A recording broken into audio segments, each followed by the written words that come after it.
रॅडियंट विषय कसा होता, आपल्या घरात बरेच जण आजारी सरांनी पण सांगितलं रॅडियंट. पण काय होतं की आपल्या घरामध्ये सगळ्या बऱ्यापैकी लेडीजचा एक प्रॉब्लेम असतो, म्हणजे खाण्याबरोबर एखादी गोळी तरी पचण्यासाठी खाऊ लागते. हॉटेल रॅडियंट. आणि मग असा विषय होता की लोहार सरांच्या घरी माझे मित्र बरेच वर्षापासून त्यांचे माझे अगदी चांगले संबंधित आहे. मग त्याने ज्यावेळी हे डिव्हाइस घेतलं त्यावेळी मला सांगितलं की असंच आहे आणि सर इथं फक्त येऊन जावा. तुम्ही कोल्हापूरमध्ये आलेलो होतो आणि योगायोगा असा की म्हणजे दिवाळीला ट्रान्सफर कोल्हापुरात झाली होती 6 महिन्यासाठी वगैरे. आणि तिथून शाळेपासून थोडंसं जवळ असल्यामुळे म्हटलं ठीक आहे चला गोव्याला जाऊ. सरांच्याकडे गेलो त्यावेळी बघितलं की बरीच लोक पाणी घेऊन चालले होते. म्हणजे पाणी कशासाठी नाही लागलं वगैरे. मग बघितलं घेऊन चालल्यात. मी म्हटलं चला सगळ्यांच्या वर एक कॅन भरून घेऊन जाऊ. विषय असा होता की माझ्या मिसेसला पण बऱ्यापैकी ऍसिडिटीचा खूप त्रास होता. कारण दुसरी गोळी ते एक दिवस आड खाऊ लागत असो. जसं पाणी नेलं तसं थोडं परत दुसरी एक गोष्ट तिला होती की ती डोकेदुखीची. आणि डोकेदुखी एवढी दुखायची की ते 3-4 दिवस जसं म्हणतो ना आपण ऊन वाढायला लागले की डोकेदुखी वाढायला लागली असा प्रकार असल्यामुळे तो वाढत 2-3 दिवस दुखायचं वगैरे. 4थ्या-5व्या दिवशी तिचं काहीतरी बहार कमी येतोय आणि तिची डोकेदुखी सुरू झाली की तुम्हाला माहिती आहे संपूर्ण घरांचं पण डोकेदुखी सुरू असेल. अशा हिशोबानं मी 2 दिवस आड सरांच्याकडून पाणी घेऊन जायला सुरुवात केलं. त्याच्यानंतर ऍसिडिटी फार कमी झाली, डोकेदुखीचा प्रॉब्लेम तर फार एकदम कमी झाला. आणि मग आम्ही प्रत्येक मे महिना आल्यानंतर थोडं ट्रिपला जायचं, एक 15 दिवस ट्रिपला प्रत्येक वर्षी जातो. पण असं व्हायचं की त्या ऍसिडिटीमुळे ती बाहेर येऊ शकायची नाही असा प्रकार असल्यामुळे. पण ह्यावेळी आम्ही बघितले की हा काहीच प्रकार जाणवला नाही.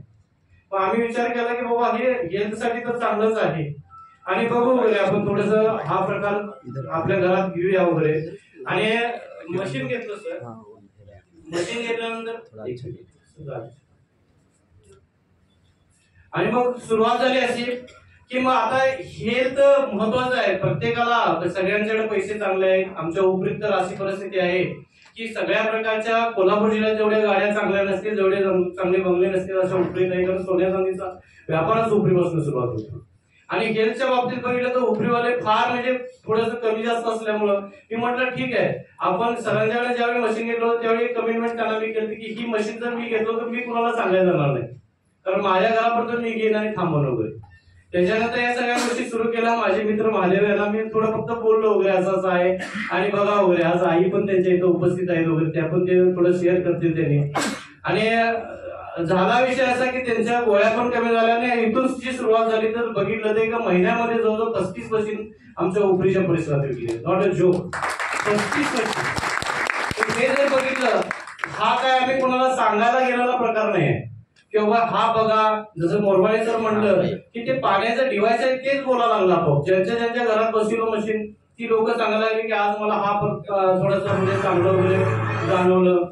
त्याच्या बऱ्याच जणांच्या घरामध्ये आजार पण जे होते ते कमी आलं. मग असं हे मेडिकल डिव्हाइस जर प्रत्येकाच्या घरात जर राहिलं तर हेल्थ चांगले होईल आणि जी आपली वेल्थ डॉक्टरकडे जाते ती सुद्धा थांबल.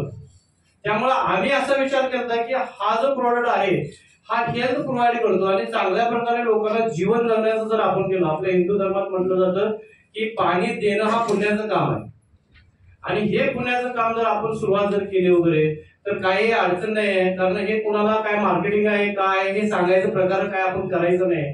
पण हे जर चांगले लोकांना झाले हे पाणी पिलं आणि त्या पाण्यामुळे जर लोकांना चांगलं जर आरोग्य जगायचं जर संधी चांगली मिळाली, ज्यांच्या घरामध्ये बऱ्यापैकी पेशंट्स आहेत असे लोक जर बऱ्याचशा डॉक्टरांच्या गोळ्यांच्या बसून किंवा सारखं जे काय परिजन जातात वगैरे ते जर थांबलं तर निश्चित हे डिव्हाइस उपयोगी पडेल. त्यांचा आशीर्वाद पण आपल्याला मिळतील. हा एक कन्सेप्ट घेऊन आम्ही ज्यावेळी बाहेर पडलोय त्यावेळी तुम्हाला रिझल्ट मी आता सांगितलं डिव्हाइस किती आणि येणाऱ्या कालावधीमध्ये सुद्धा हा बिझनेस हा डोक्यातून आम्ही थोडासा बाजूला ठेवलं. का सांगतो बिझनेस आमच्या उपरीवाल्यांना सगळ्यांना आहे कारण स्वतःचं प्रोडक्ट आमचं आहे सोन्या आणि चांदीच. कारण मी शिक्षक असून तर आमचाही व्यापार घरचा आहे. त्यामुळे हा बिझनेस आमच्याकडे असल्यामुळं प्रोडक्ट काय विकायचं हे आम्हाला माहिती आहे. त्यामुळे तो काय प्रकारच नाही. पण ज्यावेळी हा प्रोडक्ट ज्यावेळी आम्ही लोकांच्या समोर दाखवला, लोकांनी इथं पाणी प्यायला सुरुवात केली त्यावेळी अशी परिस्थिती आली की लोक आपोआप यायला लागली आणि लोक ही डिव्हाइस घ्यायला लागले आणि चांगलं आरोग्य चांगलं जगायचा प्रयत्न करायला लागले. म्हणून मला लोहार सरांनी सगळ्यांनीच थोडस म्हणजे मार्गदर्शन त्यावेळी केलं. मी त्यांना खरोखर आभार मानतो कारण एवढं सुंदर पाणी देण्याचं काम त्याने त्यांच्या माध्यमातून माझ्यापर्यंत पोहोचवलं, माझ्यापर्यंत लोकांच्यापर्यंत पोहोचवतोय. पोहोचवतोय आणि त्यासाठी खरोखर त्यांना मी धन्यवाद मानतो आणि मला बोलण्याची संधी दिली त्याबद्दल सगळ्यांचं पण एक आभार मानतो.